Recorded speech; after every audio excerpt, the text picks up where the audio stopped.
Hello बच्चों, कैसे हो आप सब। उम्मीद करता हूँ कि सब लोग ठीक होंगे। बच्चों, जैसा कि आपको मालूम है कि हम लोग क्लास 9 का मैथ्स पढ़ रहे हैं और मैथ्स में हम लोग क्या पढ़ना स्टार्ट कर चुके हैं, तो मेंसुरेशन पढ़ना स्टार्ट कर चुके हैं। ठीक है, तो इसी क्रम को हम लोग आगे बढ़ाते हैं और पढ़ना स्टार्ट करते हैं। देखो बच्चों, पिछले क्लास में हम लोगों ने क्या सीखा था। तो पिछले क्लास में हम लोगों ने सर्वांगसम आकृतियों का क्षेत्रफल निकालना सीख लिया था। ठीक है, कि अगर दो आकृतियां हैं और वह सर्वांग सम है तो उनका क्षेत्रफल हम लोग निकाल सकते थे। तो हम लोगों ने सीखा था कि अगर कोई दो आकृति सर्वांग सम है तो उनके क्षेत्रफल आपस में बराबर होते थे। ठीक है बच्चों, तो ये सारी चीजें हम लोगों ने बात की थी। तो चलिए इसी क्रम को हम लोग आगे बढ़ाते हैं और आपके स्क्रीन पे एक प्रश्न आ चुका है। इसका उत्तर सभी बच्चे देंगे पोल सेक्शन में, इसलिए मैंने चैट बॉक्स बंद कर दिया, लेकिन पोल सेक्शन मैंने ऑन कर दिया। जल्दी से इसका उत्तर दीजिए आप लोग।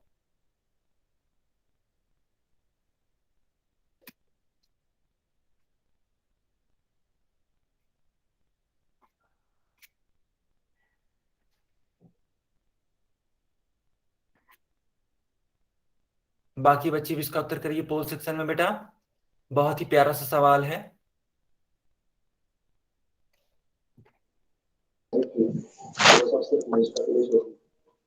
कोई बच्चा माइक ऑन नहीं करेगा। अंजलि जून के नाम से जो भी बच्चा है माइक बंद रखिए।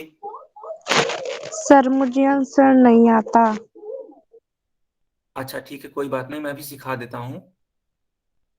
आप बिल्कुल भी परेशान नहीं होंगे, ठीक है।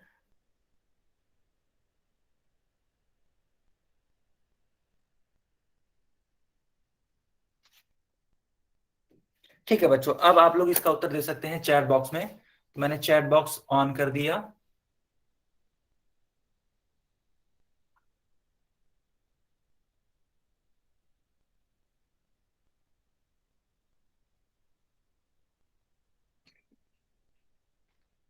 ठीक है बच्चों, अब इसका हल देखते हैं। देखिए, सवाल में आपसे बोला है कि यदि त्रिभुज एबीसी और त्रिभुज पीक्यूआर सर्वांगसम है और त्रिभुज एबीसी का क्षेत्रफल 40 सेंटीमीटर स्क्वायर है तो त्रिभुज पीक्यूआर का ऊंचाई ज्ञात कीजिए। देखो, आपको बोला गया है कि दो त्रिभुज हैं, एक है ए बी सी, दूसरा है पी क्यू आर। ठीक है बच्चों, तो ये दोनों ही त्रिभुज आपस में सर्वांगसम है। तो आप एक बात बताओ, अगर दोनों की दोनों त्रिभुज आपस में सर्वांगसम होंगे तो क्या इनके क्षेत्रफल आपस में बराबर होंगे या नहीं होंगे? आप खुद बताओ, वाई या एन लिख करके बताइए। अगर ये दोनों सर्वांगसम है तो क्षेत्रफल बराबर होंगे ना बेटा? गुड। तो देखना इस सवाल को कैसे हल करेंगे। सभी बच्चे देखेंगे इस सवाल को कैसे हल करना है। आप क्या करोगे ना कि इनके क्षेत्रफलों को आपस में बराबर कर दोगे, यानी कि त्रिभुज एबीसी का क्षेत्रफल बराबर होगा त्रिभुज पीक्यूआर के क्षेत्रफल के बेटा। ठीक है, त्रिभुज एबीसी का क्षेत्रफल बराबर होगा किसके? त्रिभुज पीक्यूआर के क्षेत्रफल के। देखना बेटा,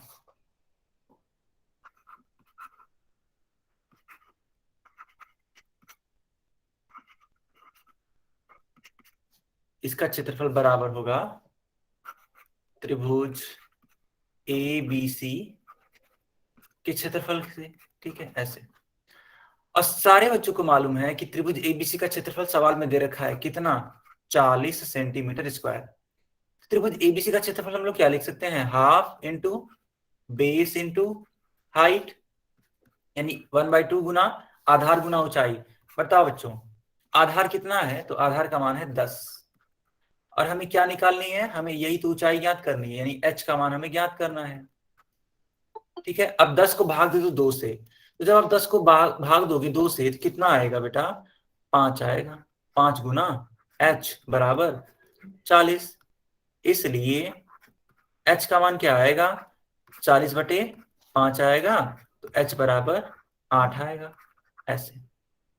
तो जैसा कि आप देख सकते हैं इसका कौन सा विकल्प होगा? तो विकल्प नंबर ए इसका सही उत्तर होगा। बताइए बच्चों, क्या सभी को ये चीजें क्लियर हैं?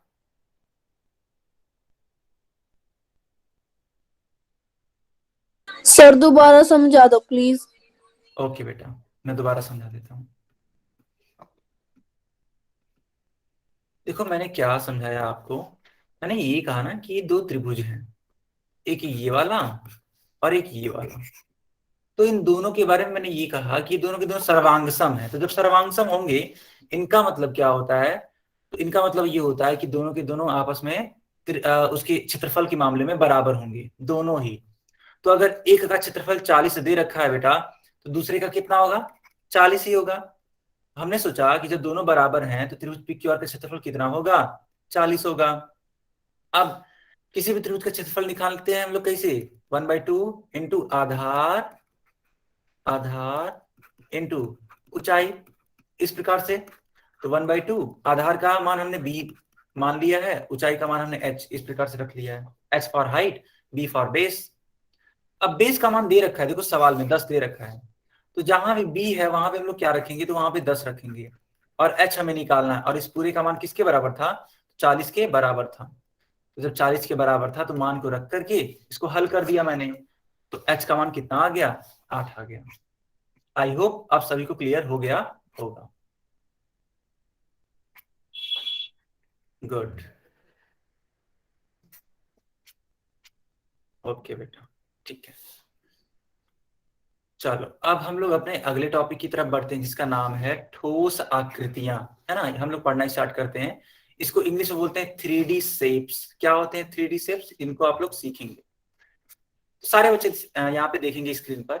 देखिए, एक ऐसी आकृति जिनमें 3 प्रकार की विमाएं हो। विमाएं क्या होती हैं? जैसे कि आप मान लो आपने एक माचिस की डिब्बी ली, समझने का प्रयास करिएगा, या फिर छोड़ो, माचिस की डिब्बी बहुत कॉम्प्लेक्स हो जाएगा। एकदम बेसिक से स्टार्ट करते हैं। एक फुटबॉल ले लो यार, ठीक है, एक फुटबॉल ले लो, एक बॉल ले लो, जो भी है, इस प्रकार की एक चीज। देखो बॉल में क्या क्या चीजें हैं। देखो बेटा, बॉल में लंबाई है, ठीक है, चौड़ाई है, और तो और मोटाई है। इसलिए जो बॉल होता है ना, उसको हम लोग बोलते हैं 3D फिगर या फिर 3D शेप। ठीक है, ये जो बॉल है वो क्या होगी? एक 3D शेप होगी। इसी प्रकार से आप माचिस की डिब्बी लो। अब देखो, आपने देखा होगा तो माचिस की डिब्बी कुछ इस प्रकार से बनी होती है, जो कि मैं बना रहा हूं।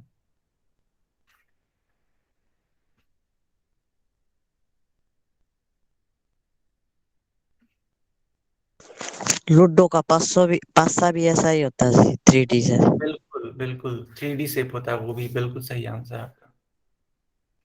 देखो इस प्रकार से माचिस होती है ना। थोड़ा बहुत ऐसा होता है ना बेटा, यहाँ पे उसका ब्रांड नेम लिखा होता है, और यहाँ पे हम लोग आग जलाते हैं इस वाले से, है? बताइए, है या कि नहीं? ऐसा है या नहीं, बताइए। यस सर, है जी। Good good good. तो इस प्रकार की आकृति को हम लोग क्या बोलते हैं?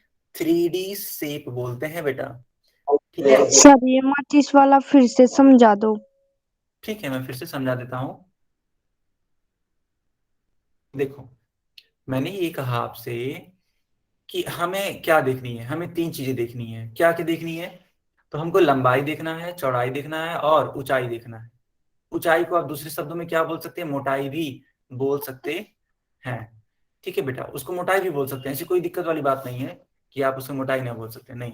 मोटाई भी चीज चलेगा, ऊंचाई भी चलेगा। तो मैंने क्या सिखाया आपको? देखो मैंने ये सिखाया, देखो माचिस वाला ही बता देते हैं तुम लोगों को। आप एक पासा ले लो, ठीक है, जो कि अभी एक बच्चे ने बोला था। पासे पे इस प्रकार से बना होता है 5, मान लेते हैं यहाँ पे 3 बना है, ठीक है। चलो मान लेते हैं यहाँ पे 1 बना है ना, इस प्रकार से। तो ऐसा पासा आप देखते होंगे जब लूडो खेलते होंगे। बताओ बेटा, देखे हो या नहीं देखे हो? देखा है जी। देखे हो ना, ठीक है। तो इस चीज को हम लोग बोलते हैं 3D शेप। इसको इंग्लिश बोलते हैं डाइस। जो बच्चे इंग्लिश मीडियम वाले हैं वे इसे ध्यान से रखेंगे। क्या बोलते हैं इसको? डाइस बोलते हैं। और यह क्या है? एक 3D शेप है। 3D का मतलब क्या होता है? इसमें 3 प्रकार की विमाएं हैं। एक है लंबाई, दूसरा है चौड़ाई, और तीसरा है ऊंचाई। ठीक है, इस चीज को मैं फील करा देता हूं, कहां कहां पे आपको लंबाई, चौड़ाई और ऊंचाई गिनना है, कैसे कैसे गिनना है। देखो बेटा, जो मैं बना रहा हूं रेड कलर से, ये तो अभी इसके लिए क्या हो जाएगी? तो ये इसके लिए हो जाएगी लंबाई। ठीक, अब देखना मैं येलो कलर से बना रहा हूं, देखो येलो कलर से, तो ये इसके लिए क्या हो जाएगी, चौड़ाई। ठीक, चलो अब मैं बनाऊंगा ब्लू कलर से बना देता हूं। ठीक है, देखो ब्लू कलर से ये मैंने बनाया, तो ये क्या है इसकी ऊंचाई। तो बताओ 3 प्रकार की विमाएं आपको दिखी या नहीं दिखी, वाई या एन लिख करके बताओ बेटा।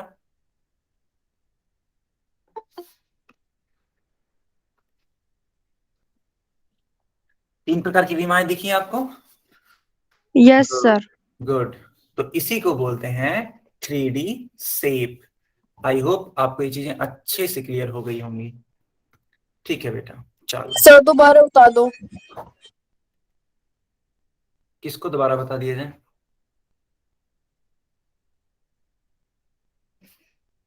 बेटा कौन है जो जानना चाहते हैं इसको दोबारा। Sir my name is Pooja. Okay, Pooja क्या नहीं समझ में आया बेटा आपको। देखो मैं क्या बता रहा हूं, मैंने बताया कि कोई भी शेप होगा अगर वो 3D है तो उसमें 3 प्रकार की विमाएं होंगी, लंबाई चौड़ाई और ऊंचाई। बस इतनी सिंपल सी बात है, आप समझने का प्रयास करिए, या फिर आप ढेर सारी एग्जाम्पल ले सकते हैं। चलिए आप ऐसे देखो, देखो पूजा यहाँ पे एक घन ले लो आप, यानी कि क्यूब ले लो। तो इसमें क्या है, इसमें देखो ये लंबाई है, फिर इसको मैं येलो कलर से बना देता हूँ ताकि आपको दिखे। देखो ये चौड़ाई है और ऊंचाई। सर चौड़ाई क्या होता है? हाँ जी, चौड़ाई सर। चौड़ाई वो आखिर कितना चौड़ा है। देखो जब आपने आयत पढ़ा होगा, आयत यानी कि रेक्टेंगल, ठीक है, तो वहां पे भी एक कॉन्सेप्ट आया था, रुको मैं बता देता हूँ ऐसे। सर मुझे क्लियर हो गया। गुड, देखो ये इसकी लंबाई कहलाती है कि आखिर इसकी लेंथ कितनी है। चौड़ाई ये है, ये वाली जो दूरी है इसकी चौड़ाई कहलाती है, यानी ये कितने क्षेत्र में फैला हुआ है, इसकी चौड़ाई है ना। तो एक हो गई लंबाई और दूसरी क्या हो गई, इसकी चौड़ाई हो गई। आई होप अब अच्छे से सभी को क्लियर हो गया होगा। ठीक है, तो ये जितने भी आकृतियां आप देख रहे हैं, घनाभ, घन, बेलन, शंकु, ये सब के सब बच्चों क्या हैं, 3D शेप हैं। ठीक है, कुछ दैनिक जीवन के उदाहरण देख लीजिए। आप देखो इस फुटबॉल को देख लो। ठीक, इस फुटबॉल को देखोगे तो ये क्या है, एक 3D शेप है। अच्छा देखो इस प्रकार का एक गेम होता है जिसमें हम लोग सारे कलर्स को एक करके, ठीक है, एक करके ऐसे मैनेज करते हैं, ऐसे देखो पूरा का पूरा एक करना होता है। इस प्रकार का गेम देखा है आपने। ये घन जैसा है। ठीक है, इसको रूबिक क्यूब बोलते हैं बेटा। ठीक है, तो इसी को, है ना, इसी को हम लोग बोल सकते हैं क्या, 3D शेप। ठीक है, बॉल को मैंने बता ही दिया कि क्या है, 3D शेप है। इनफैक्ट आप बाल्टी को देख लो, बाल्टी भी क्या है, 3D शेप है। इवन जो आपकी बुक है, जो आपकी कॉपीज हैं, वो भी क्या है, 3D शेप है। चलिए एक प्रश्न को हल करिए। ये रहा आपकी स्क्रीन पे एक प्रश्न। अब सारे बच्चे इसका उत्तर करेंगे आप लोग पोल सेक्शन में। ठीक है बेटा,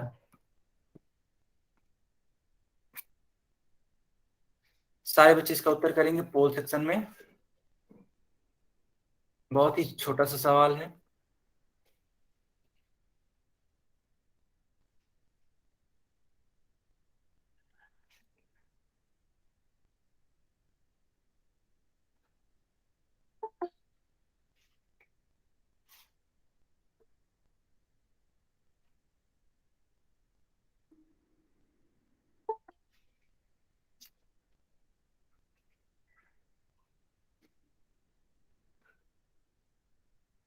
चलो बच्चों, अब मैंने चैट बॉक्स ऑन कर दिया है, सारे बच्चे इसका उत्तर दे सकते हैं चैट बॉक्स में।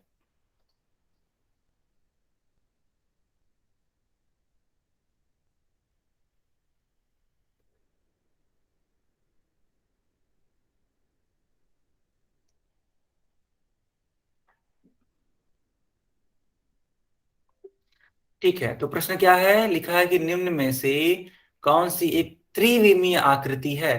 त्रिविमीय का मतलब होता है जिसमें लंबाई चौड़ाई और ऊंचाई तीनों हो। पहली वाली आकृति को देखोगे बेटा तो इसमें सिर्फ और सिर्फ लंबाई है और चौड़ाई है। दूसरे वाली आकृति को देख लो, यहाँ भी सिर्फ लंबाई है और चौड़ाई है। तीसरे वाले में भी सेम कहानी है, लंबाई है और चौड़ाई है। ठीक, लेकिन जब आप चौथे वाले विकल्प को देखेंगे तो देखो लंबाई, चौड़ाई और ये रही इसकी क्या, ऊंचाई। तो 3 प्रकार की विमाएं हैं, इसलिए विकल्प नंबर कौन सा सही होगा, डी सही होगा। सारे बच्चों को ये चीजें क्लियर हैं?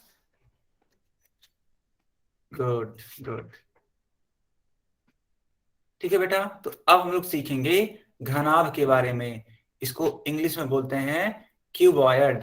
तो क्या क्या सीखेंगे हम लोग, तो इसके फलक के बारे में, किनारों के बारे में और शीर्ष के बारे में, यानी कि फेसेस, एजेस, वर्टेक्स।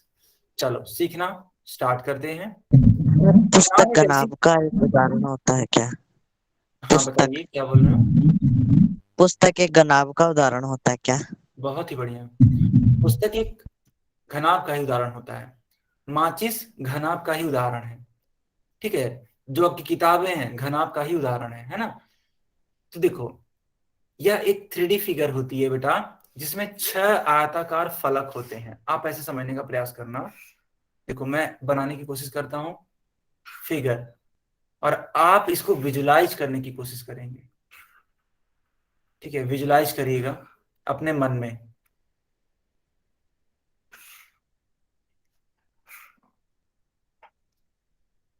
देखो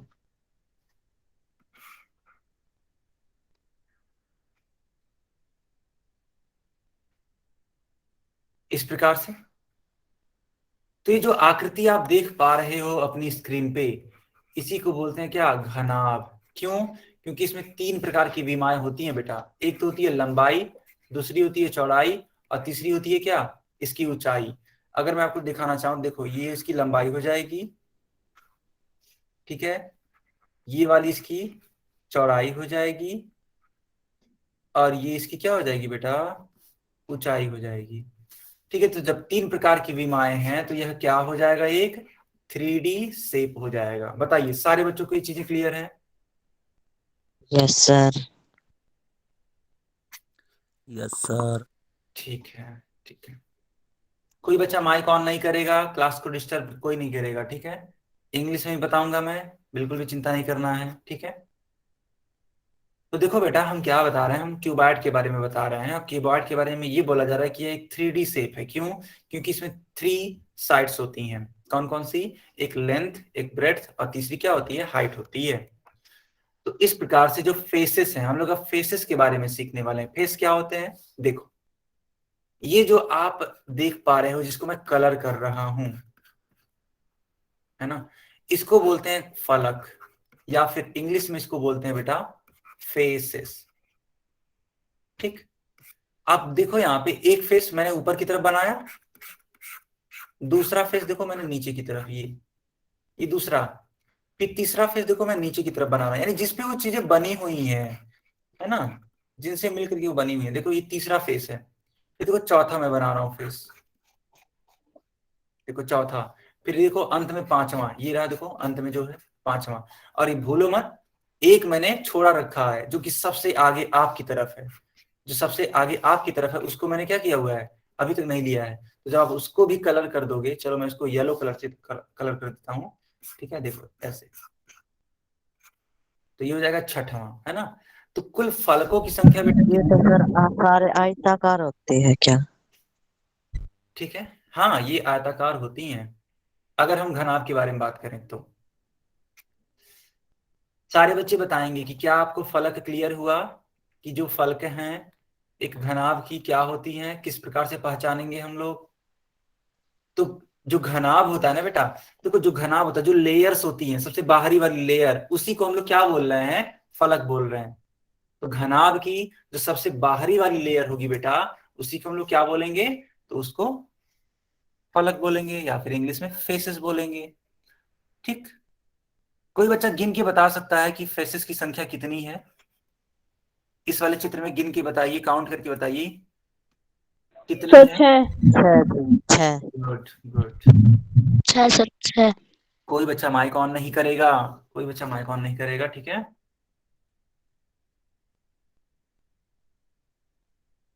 गुड गुड। सारे बच्चों ने सही उत्तर दिया कि हाँ सर 6 होती हैं। अब देखना आप, जो घनाभ होता है ना, जिन भी पृष्ठों से मिलकर बना होता है, उन्हीं को फलक बोलते हैं। आप लोगों ने इतना सीख लिया। लेकिन अगर हम बात करें किनारे के बारे में कि आखिर किनारा क्या होता है, तो जब दो फलक मिलते हैं, देखना बेटा, ये एक फलक हो गया, ठीक, समझना, सभी समझना, एक फलक ये हो गया, और एक नीचे की तरफ फलक है। तो जब दो फलक आपस में मिलते हैं तो किनारा बनता है। कहाँ पे है किनारा? मैं इसको ग्रीन कलर से बना देता हूं, इस किनारे को देखना बेटा। देखो ये किनारा जो मैंने ग्रीन कलर से बनाया, ये क्या है? इसका किनारा है। ठीक है, क्यों? क्योंकि यहाँ आपस में दो फलक मिलते हैं, ठीक है। और किनारे को हम लोग इंग्लिश में क्या बोलते हैं? तो किनारे को इंग्लिश में बोलते हैं एज, ई डी जी ई, एज, है ना। तो यहाँ पे एक एज आप देख पा रहे होंगे। इसी प्रकार से कई सारे एज हैं। मैं इसको बना देता हूं एकदम अच्छे से, ठीक है, एकदम अच्छे से इन सब चीजों को क्लियर कर देता हूं कि एजेस कितने हैं। देखो इस वाली आकृति में जितने भी आप रेड कलर से लाइंस देख पा रहे होंगे, जितने भी आप रेड कलर से लाइंस देख पा रहे होंगे, वो सब के सब क्या है बेटा? एज हैं। वो सब के सब क्या है? एज हैं। ठीक, क्या सारे बच्चों को ये चीजें क्लियर हो गई? एज को हिंदी में क्या कहते हैं सर? एज को हिंदी में बोलते हैं किनारा या फिर किनारे।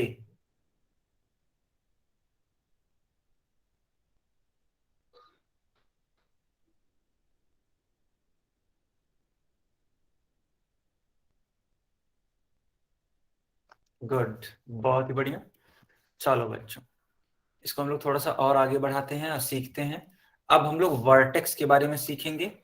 वर्टेक्स को हिंदी में शीर्ष बोलते हैं। क्या होते हैं शीर्ष? देखिए, ये जितने भी आप कोने देख पा रहे हैं ना बेटा, ये कोने देखो जो कि ब्लू कलर से बना है, इन कोनों को ही बोलते हैं हम लोग शीर्ष, यानी कि वर्टेक्स। ठीक है, वर्टेक्स,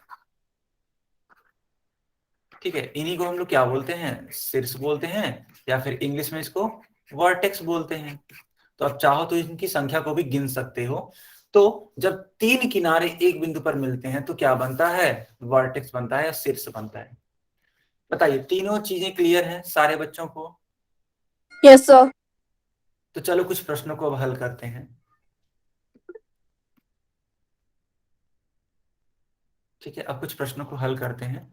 तो ये रहा आपकी स्क्रीन पे एक प्रश्न, इसका उत्तर देने का प्रयास करेंगे, इसलिए मैंने चैट बॉक्स बंद कर दिया, लेकिन पोल सेक्शन बेटा मैंने ऑन कर दिया।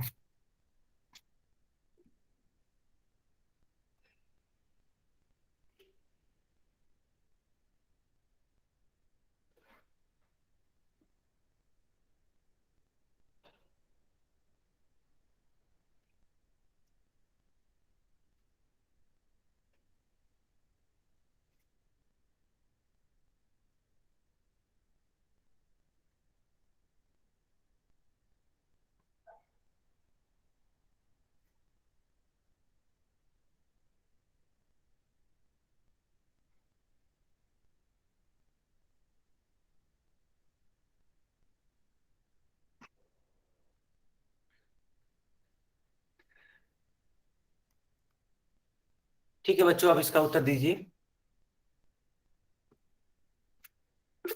इसका उत्तर दीजिए। ठीक है, गुड। सारे बच्चे देख पा रहे होंगे सवाल में क्या पूछा है कि एक घनाभ के कितने शीर्ष होते हैं। शीर्षों के बारे में पूछ रहा है। तो बेटा शीर्ष यही तो होते हैं जो तीन फेसेस से मिलकर के बने होते हैं। तो जितने भी पॉइंट्स आप देख पा रहे हैं, ये सब के सब शीर्ष हैं, यानी कि वर्टेक्स हैं।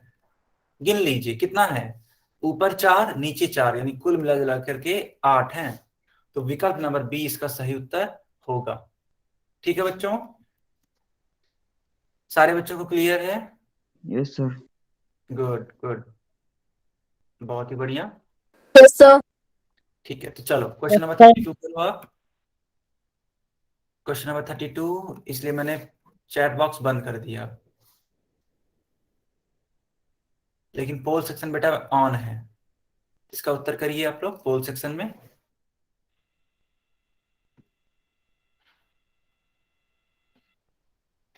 सवाल बहुत ही प्यारा सा है, इसको हल करने का प्रयास करिए। बिल्कुल देख करके उत्तर बताया जा सकता है, पेन चलाने की भी जरूरत नहीं है।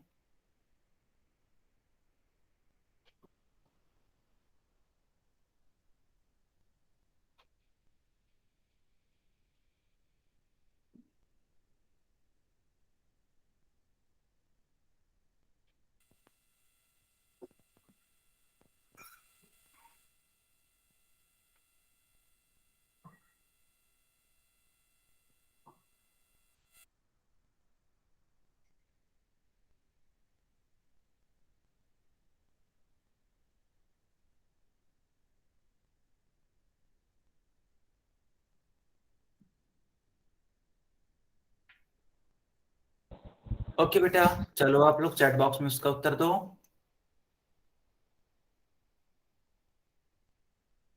गुड गुड, बहुत बढ़िया। देखो, प्रश्न है कि दिए गए घनाभ में हरे रंग से क्या दर्शाया गया है। तो हरे रंग से देखो यही सारी चीजें दर्शाई गई है। क्या क्या, देखो ये है ना, ये जितने भी लाइंस हैं ये सब हरे रंग से दर्शाए गए हैं, जिनको अब मैंने क्या कर दिया है, रेड कर दिया। तो इनका नाम पूछा जा रहा है। तो बेटा इनको क्या बोलते हैं, तो इनको एज बोलते हैं, या फिर हिंदी में किनारे बोलते हैं। तो विकल्प नंबर कौन सा सही होगा, तो विकल्प नंबर बी आपका सही उत्तर होगा। चलो बच्चों, अब हम लोग सीखेंगे क्यूब के बारे में, ठीक है, यानी कि घन के बारे में। तो घन के बारे में क्या क्या सीखेंगे, फलक, किनारे, शीर्ष, यानी कि फेसेस, एजेस, वर्टेक्स। ठीक है बच्चों, चलो अब इनके बारे में सीखना स्टार्ट करते हैं। तो सबसे पहले ये जानेंगे कि घन क्या होता है।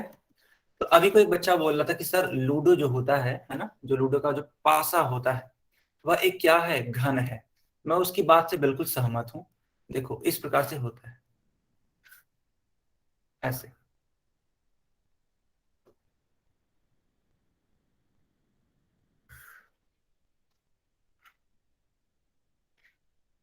इस प्रकार से एक आकृति में बना रहा हूं।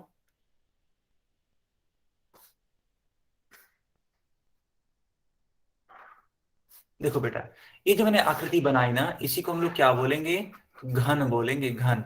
या फिर इंग्लिश में बोलना है तो इसको बोल सकते हैं क्यूब। क्यूब की खास बात ये होती है कि इसमें भी तीन प्रकार की विमाएं होती हैं।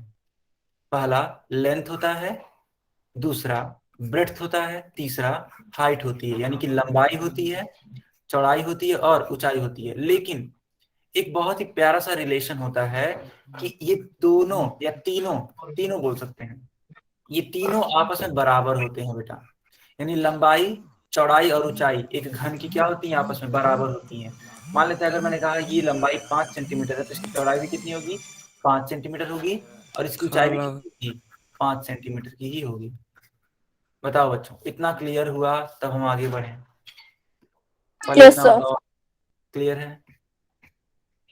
चैट बॉक्स में लिख करके बताइए। तो सारे बच्चों ने देखा कि घन में लंबाई, चौड़ाई और ऊंचाई तीनों चीजें आपस में बराबर होती हैं, और इसीलिए जब ये तीन प्रकार की विमाएं रख रहा है तो ये भी क्या होगा, एक 3D फिगर होगा। गुड।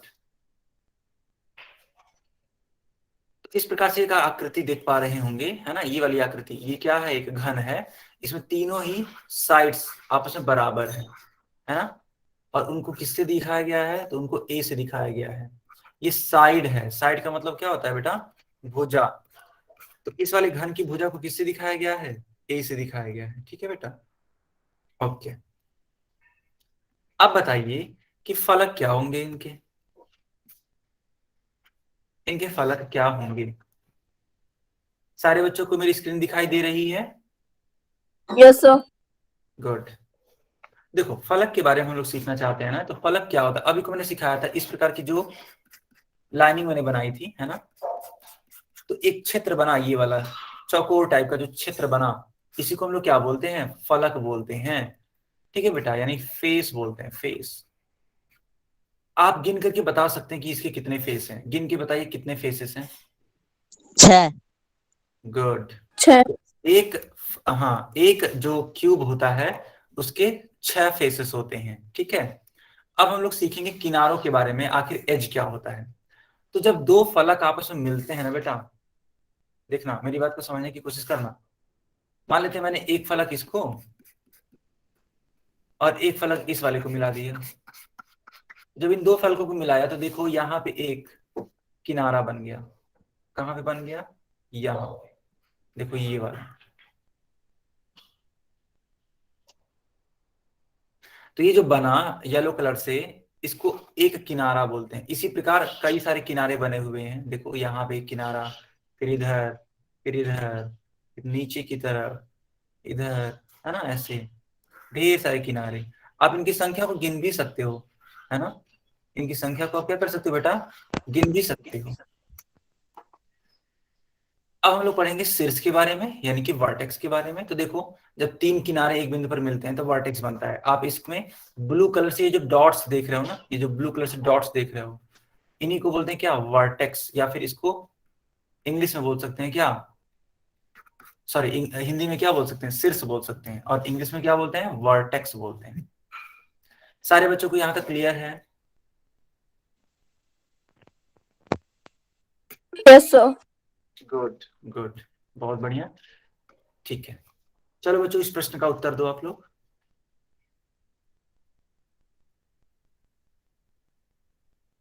इस प्रश्न का उत्तर दो सभी लोग। मैंने चैट बॉक्स बंद किया है लेकिन पोल सेक्शन ऑन कर दिया है।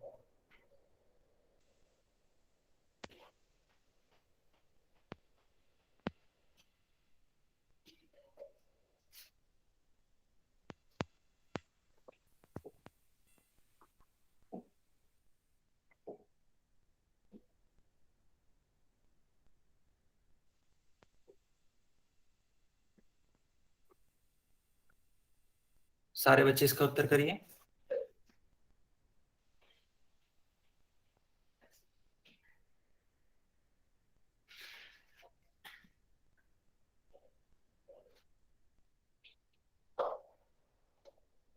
ठीक है बच्चों, गुड।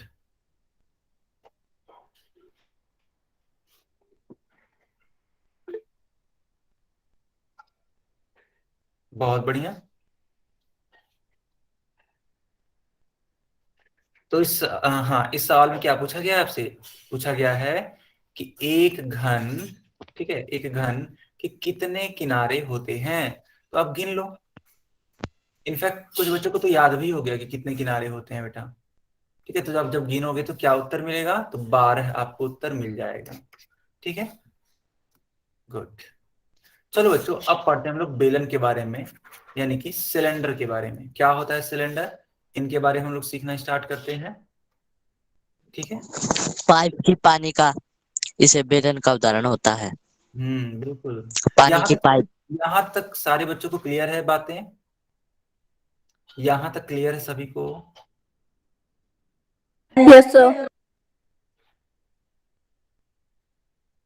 ठीक है बेटा, ठीक है। हम कोई बच्चा माइक ऑन नहीं करेगा, माइक ऑन करने से डिस्टरबेंस होता है। हाँ, अगर आप कुछ पूछना चाहते हैं तो कर सकते हो, ठीक है, बस डिस्टरबेंस नहीं करना है क्लास में। देखो बेटा, हम लोग बेलन के बारे में पढ़ने वाले हैं। तो बेलन आप ऐसे समझो कि एक ऐसी आकृति होती है ना, जो कि दो वृत्तों से मिलकर के बनी होती है। पानी की पाइप भी कहते हैं सर इसे। हाँ बिल्कुल बिल्कुल सही कहा आपने। और बीच में क्या होता है? एक आयत होता है। इसको समझने के लिए देखो, एक बच्चा बार बार बोल रहा है कि सर पानी का जो पाइप होता है उसको आप ले सकते हो। बिल्कुल, मैं उसकी बात से सहमत हूँ। ठीक है, पानी का आप एक पाइप ले लो इस प्रकार से।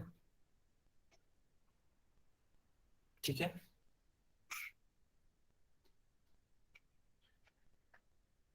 देखो बेटा, मैं पानी के पाइप को बना रहा हूं। अब सारे बच्चे इसको समझने का प्रयास करेंगे बस।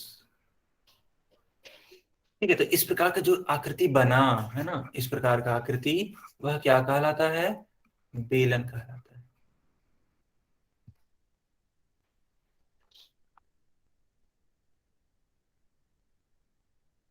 बताओ बच्चों, क्या कहलाता है ये?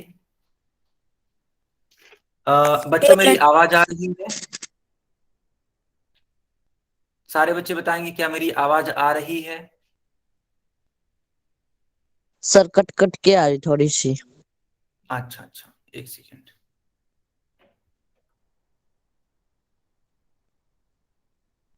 अब बताओ, अभी ठीक है बेटा? अभी ठीक है? Yes sir. Yes sir.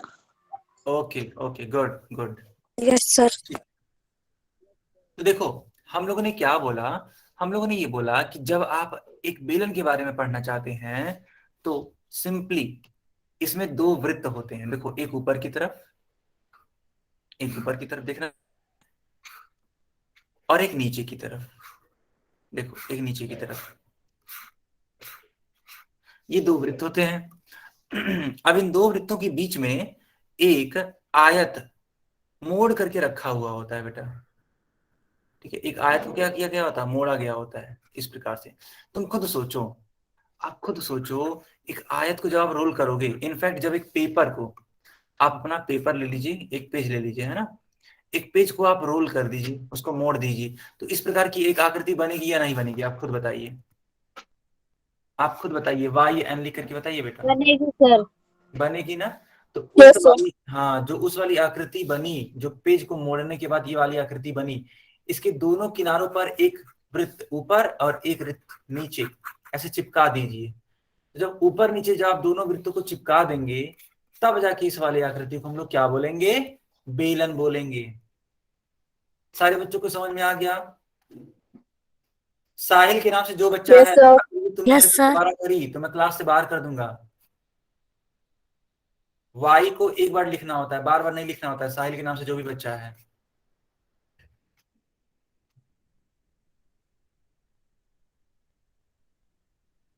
बार बार लिखने के लिए कोई जरूरत नहीं है साहिल, ठीक है। अगली बार मैं क्लास से तुरंत बाहर करूंगा अगर ये हरकत हुई तो। ठीक है बेटा, अब देखो हमने बताया बेलन क्या होता है, आपने उस वृत्त को भी समझ लिया, दोनों वृत्तों को जो कि ऊपर नीचे लगे हुए हैं, और उनके बीच की आयत को भी समझ लिया। लेकिन जब आप एक बेलन को इस प्रकार से देखते हैं, देखो यह बेलन इस वाले आधार पर खड़ा हुआ है ना, इसी पे तो टिका है ना बेटा। तो इसको हम लोग क्या बोलते हैं, तो बेलन का आधार बोलते हैं इसको। इंग्लिश में इसको बोल सकते हैं base of the cylinder. English में इसको क्या बोलेंगे, बेस बोलेंगे। ठीक है, क्या सारे बच्चों को ये चीजें क्लियर हो गई कि आधार क्या होगा। Yes sir. ठीक है, गुड।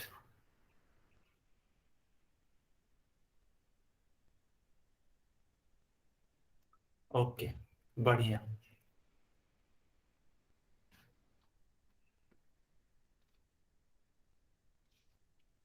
अब समझने का प्रयास करना, इन दोनों ही आधारों के बीच की लंबवत दूरी आप निकाल लो। देखो जैसे कि आपने कहा कि सर एक आधार ऊपर की तरफ है जो कि वृत्त है, एक वृत्त नीचे की तरफ है, तो आप करना क्या है, आप इन दोनों ही वृत्तों के बीच की दूरी निकाल लो। तो इन दोनों ही वृत्तों के बीच की जो दूरी होगी ना बेटा, उसी को हम लोग बोलते हैं इस बेलन की ऊंचाई। और इसको किससे दिखाया गया है, स्मॉल एच से दिखाया गया है। तो इन दोनों ही वृत्तों के बीच की दूरी को हम लोग क्या बोलेंगे, तो बोलेंगे उसको बेलन की ऊंचाई, या फिर अगर इसको इंग्लिश में जानना हो तो इसको बोल सकते हैं हाइट ऑफ सिलेंडर। सभी को क्लियर है।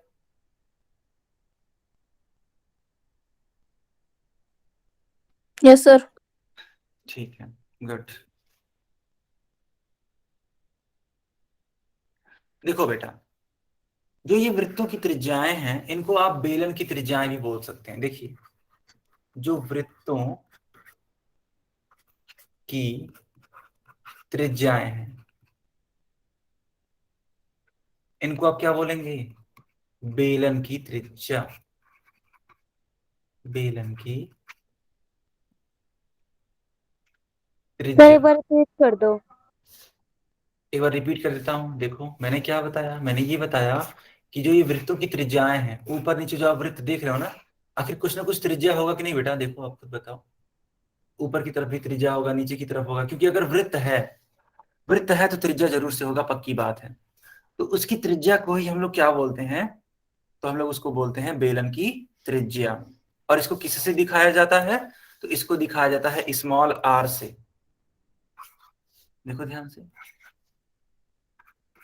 तो आप या तो वृत्त की त्रिज्या बोलो या फिर बेलन की त्रिज्या बोलो, बात एक ही है, दोनों बातें सेम है बेटा। सभी को क्लियर है? Yes sir. त्रिज्या को इंग्लिश में क्या कहेंगे? त्रिज्या को इंग्लिश में रेडियस बोलते हैं। ठीक है,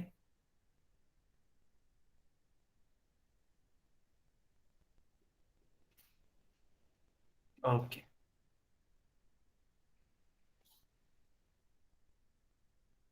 बेटा देखो, यहाँ पे फलक का कोई कॉन्सेप्ट नहीं होता है, यहाँ पे फेस का कोई कॉन्सेप्ट नहीं होता है, लेकिन अगर आप जानना ही चाहते हैं, देखो आखिर यही तो है फलक।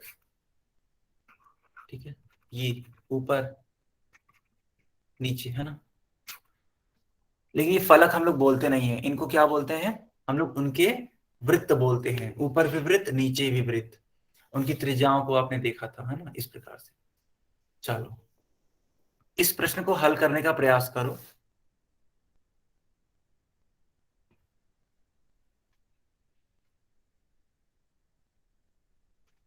इस प्रश्न को हल करने का प्रयास करो और इसका उत्तर दो आप सभी।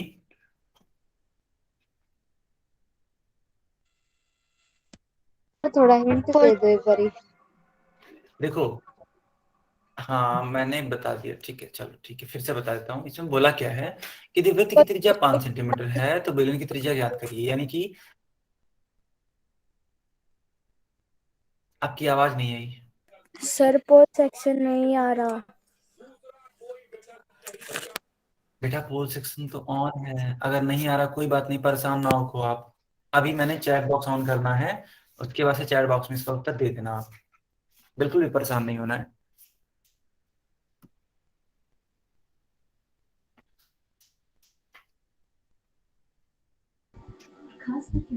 चलो बच्चों, अब हाँ, इस सवाल का उत्तर आप लोग दो चैट बॉक्स में। जिन बच्चे का अभी को परेशानी था कि वे आंसर नहीं कर पा रहे थे पोल सेक्शन में, वह चैट बॉक्स में इसका उत्तर करिए।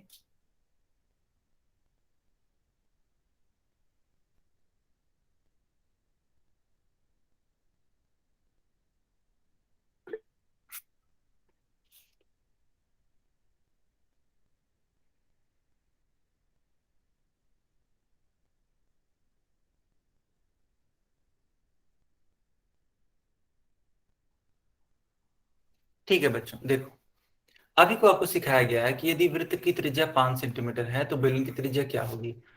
जो वृत्त की त्रिज्या होती है, अभी को मैंने बोला भी था पूरा अच्छे से, कि जो वृत्त की त्रिज्या होती है वही क्या होती है, बेलन की भी त्रिज्या होती है। यानी कि वृत्त की त्रिज्या बराबर बेलन की त्रिज्या। तो आप खुद सोचो, अगर वृत्त की त्रिज्या 5 सेंटीमीटर है बच्चों, तो बेलन की त्रिज्या कितनी होगी? तो वो भी तो 5 ही सेंटीमीटर होगी। यानी कि विकल्प नंबर कौन सा सही होगा? तो विकल्प नंबर बी सही उत्तर होगा। बताइए सारे सर बच्चे हैं?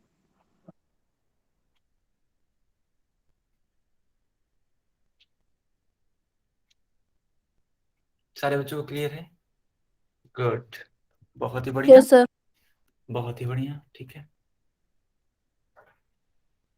चलो बच्चों, इस वाले प्रश्न का भी उत्तर दीजिए आप लोग। मैंने चैट बॉक्स बंद कर दिया, सर एक बार पहले लेकिन वाला दोबारा से बता दो। मैंने पोल सेक्शन, सर एक बार एक बार फिर से पहले बोलो वाला बेटा। दोबारा से बता दो। ठीक है, दोबारा से बता देता हूं। अभी पहले इस वाले प्रश्न को हल करिए।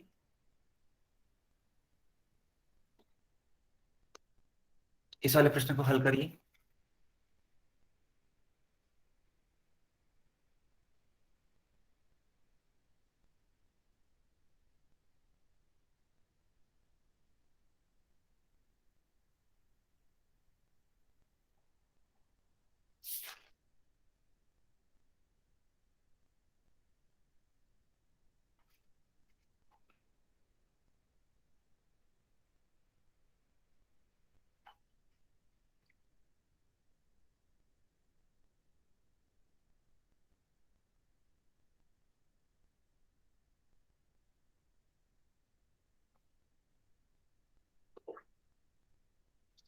ठीक है बच्चों, मैंने चैट बॉक्स ऑन कर दिया है, अब इसका उत्तर दे सकते हैं आप लोग चैट बॉक्स में।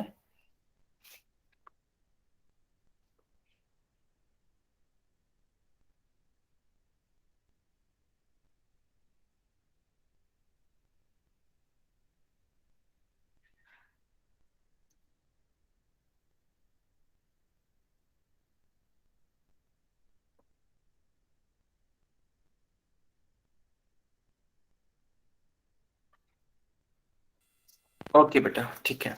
चलो, लिखा है कि नीचे दिए गए बेलन की ऊंचाई क्या है। आपको इस वाले बेलन की ऊंचाई बतानी है। तो एक बात बताओ, अगर आपको बेलन की ऊंचाई बतानी है तो इनके वृत्तों के बीच के जगह की बताना है। जो इनके वृत्त हैं इनके बीच की दूरी को तो बताना है बेटा। और इसकी दूरी साफ साफ लिखा गया है कितना, 12 सेंटीमीटर। तो कौन सा विकल्प सही होगा, तो विकल्प नंबर सी इसका सही उत्तर होगा। ठीक है। क्यों मैं ऐसे क्यों बोल पा रहा हूं, क्योंकि आपको इन दोनों ही वृत्तों के बीच की दूरी बतानी है और वह सवाल में दे रखा है कितना, 12 सेंटीमीटर। सारे बच्चों को ये सवाल क्लियर हुआ? Yes sir. Yes good, sir. Good. बहुत ही अच्छी बात बेटा कि आप लोगों ने सारी चीजों को सीखा अच्छे से। अब मैं आपका एक डाउट बताने जा रहा हूं जो कि अभी एक बच्ची ने पूछा था पीछे वाले क्लास में, सॉरी पिछले वाले इस वाले प्रश्न में। तो जिस बच्ची को डाउट था, देखो बेटा हम क्या कर रहे हैं, हमने यहाँ पे वृत्त की त्रिज्या जान रखी है, वो कितनी है, 5 सेंटीमीटर। देखो ये वृत्त की त्रिज्या 5 सेंटीमीटर है। ये पिछला वाला प्रश्न है जो कि अभी एक बच्ची ने पूछा भी था। तो आपसे क्या बोला है, तो आपसे बोला है बेलन की त्रिज्या ज्ञात करिए। देखो बेटा, अगर आपसे बोले वृत्त की त्रिज्या या फिर बेलन की त्रिज्या, तो दोनों बातें एक हैं। इस बात को आप ध्यान रखेंगे। या तो बोले वृत्त की त्रिज्या तो भी ठीक है, अगर वो बोल दे बेलन की त्रिज्या तो भी ठीक है। ठीक है, ये दोनों ही बातें क्या है, सेम है। ये दोनों बातें क्या है बेटा, सेम है। क्या आप सारे बच्चों को ये चीजें क्लियर हो गई? सारे बच्चों को क्लियर है? Good, yes sir. बहुत ही बढ़िया। ठीक है, तो मैंने इस चीज को रिवाइज भी करा दिया। ठीक है बेटा, आप नेक्स्ट क्लास में मिलेंगे तभी हम लोग पढ़ाई करेंगे, लेकिन अब आप होमवर्क नोट करेंगे। तो आज की क्लास का सारे बच्चे चलिए होमवर्क नोट करिए।